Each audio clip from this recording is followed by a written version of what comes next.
Good day mga idol. Ang usapan namin ni Mrs. Salitan sa pagdadrive papuntang La Union. Pero hanggang sa lumampas na nga kami ng T-Flex, ako pa rin na nagmamaneho. Naubusan na nga kami ng gas, pero ang sarap pa rin ng tulog. Alam mo nga sa La Union ka, kapag nadaanan mo na yung sunod-sunod na gapos, fruit picking. Nakarating na rin kami sa Kaba at Bawang. At dito na nga kami na traffic. Siyempre, sightseeing na lang para dito pa rin sa heavy traffic.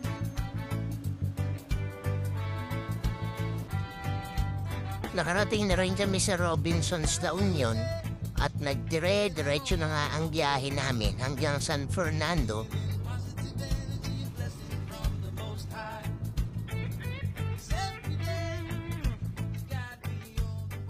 At sa wakas, papasok na kami sa transient house na binook namin dito sa Talan Compound.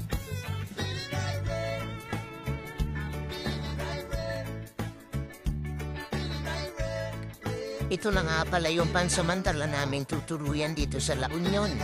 Pagkawaba ng mga gamit, dumiretso na kami sa beach para saksiyan naman ang paglubog ng araw. Pero pagtungtong ng alas 6, pinagbabawal na ang paliligo sa dagat at pagtatayo ng tent.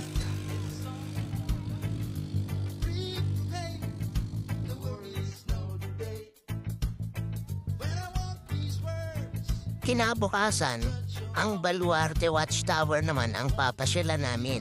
Napakaganda ng daan dito sa La Union. Maluwag at malinis ang kalsada.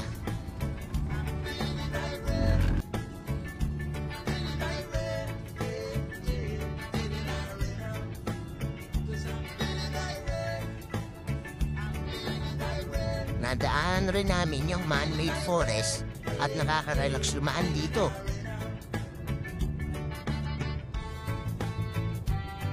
At dito na kami sa isa sa pinakasikat na bayan sa LU, ang Luna.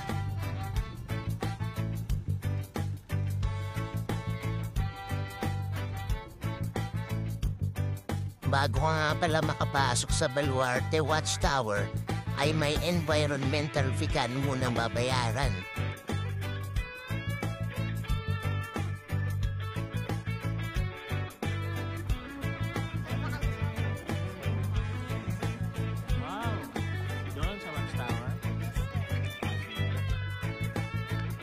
Sa labas ng Watchtower ay may mga nagbebenta na rin ng souvenir items at ang mga CR na mga taga rito ay pwede mong gamitin sa halagang 10 pesos bawat tao.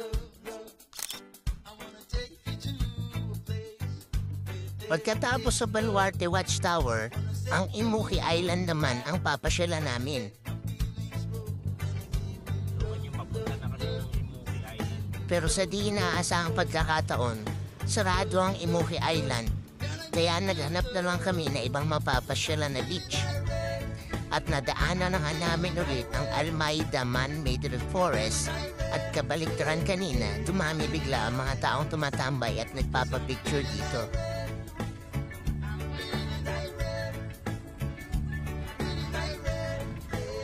Mag-aalala ka na baka may masagi ka kasi nasa gitna na yung mga tao.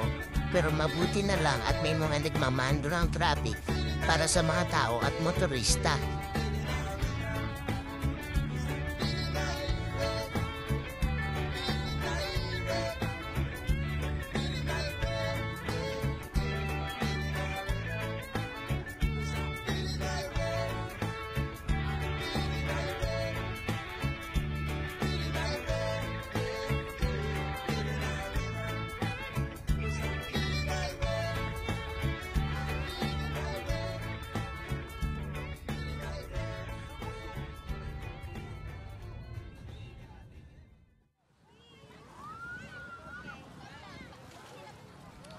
At dito na nga kami napadpad sa beach na kahilera lang ng highway.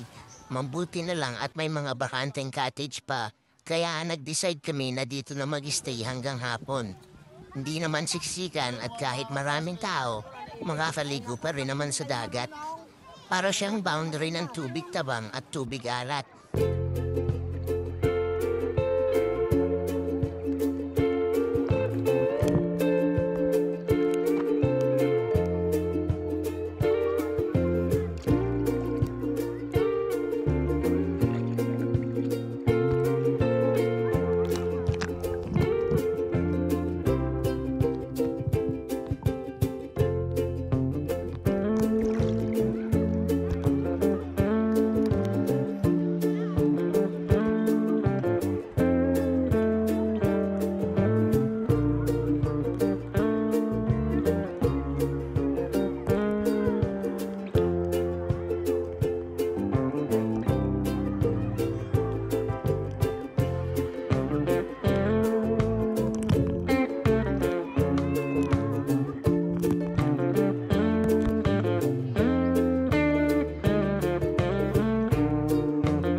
pa rin, bawal ang maligo sa dagat pagtungtong ng alas 6.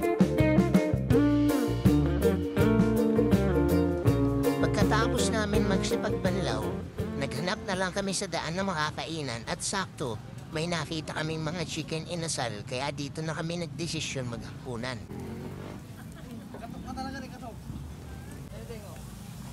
Yun o.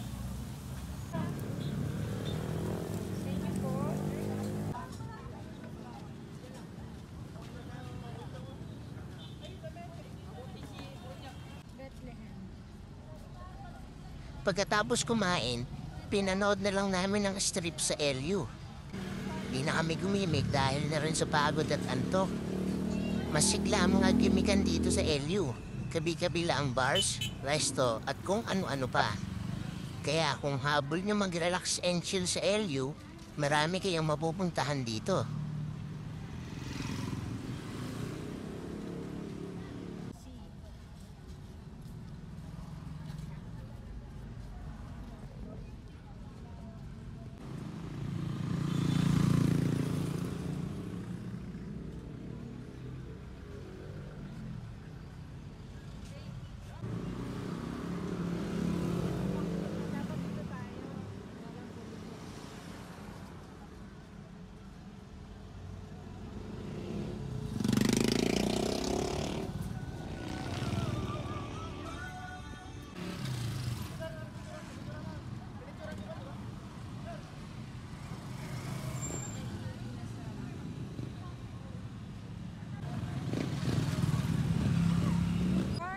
Ito pala yung Turtle Beach Resort.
Kinabukasan, maaga kami na malengke at nagluto para mabaon namin sa paggagala namin sa LU.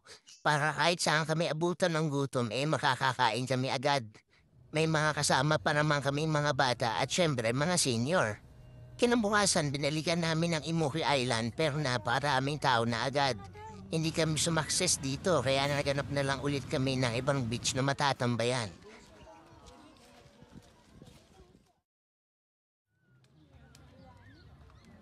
May nakita naman ko kaya lang tatawid pa ng makipot na hanging bridge. At sana, kayanin ko. Sabi ko na lang sa sarili ko na huwag kang titingin sa baba. Kaso mo, may sumalubong.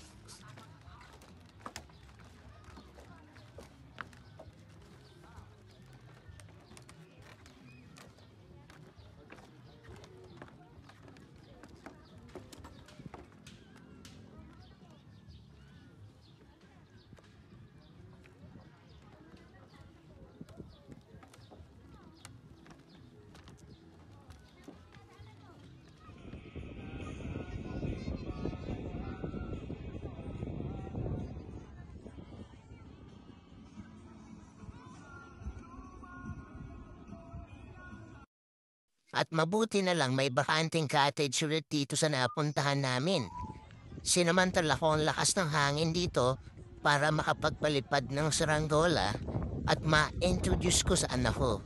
Bihira na rin sa mga bataan ngayon ang may interest sa pagpapalipad ng saranggola.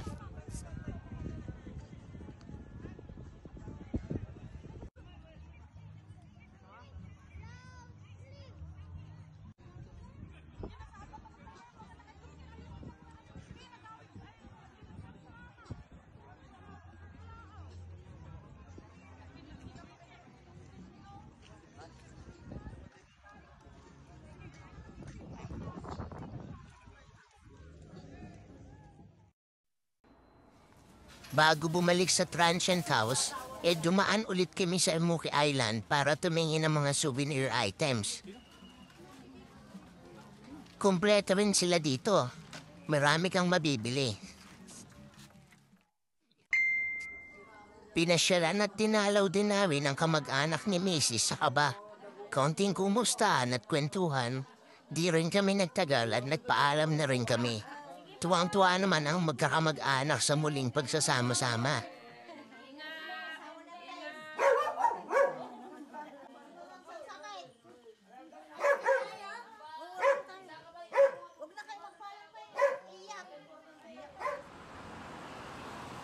Sa daan na rin kami nagapunan. Sakto na naman at may nadaanan kaming bulaluhan.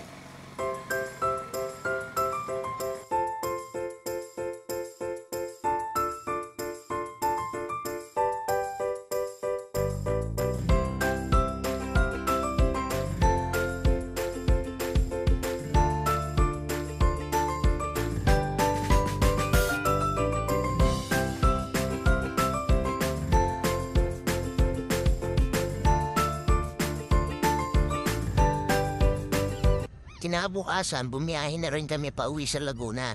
Mahaba-habang biyahe na noon pero buti na lang at si Mrs. muna ang nag-drive para makaidlip ako kahit paano. Hanggang dito na lang at salamat sa panonood.